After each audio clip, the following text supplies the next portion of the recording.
নমস্কার বন্ধুরা, দেখো এই অঙ্কটা খুবই সুন্দর। কি বলেছে দেখো, যে বাস থেকে আয় হয় কত টাকা, 100 টাকা। ঠিক আছে, এইবার কি হয়েছে, বাস ভাড়া আমরা 50% বাড়িয়ে দেবো, যাত্রী সংখ্যা আমার 20% কমে গেল। প্রতি যাত্রায় তাহলে আমার বর্তমান আয় কত হবে? এরকম অঙ্কের ক্ষেত্রে আমরা কি করবো, দেখো 50% মানে কি, 50% মানে হচ্ছে হাফ, আর আমার 20% মানে কি, লিখবো 1/5।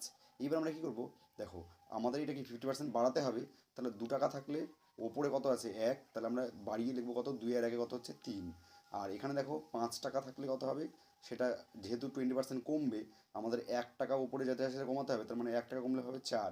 এবার আমরা গুণ করে দেবো, এখানে কত হচ্ছে, এখানে 5 × 2 = 10, এখানে কত হচ্ছে 3 × 4 = 12। তাহলে এই 10-এর ভ্যালু দেখো, 10-এর ভ্যালু কত বলেছে, 100। তার মানে কত দিয়ে গুণ হয়েছে এখানে, 10 দিয়ে। তার মানে এখানেও আমাকে কত দিয়ে গুণ করতে হবে, এখানেও আমাকে নিশ্চয়ই 10 দিয়ে গুণ করতে হবে, অর্থাৎ আমার কত হবে, এখন বর্তমান আয় হবে হচ্ছে 120 টাকা। দেখো এটা তোমাদের অপশান সিতে রয়েছে, অর্থাৎ এই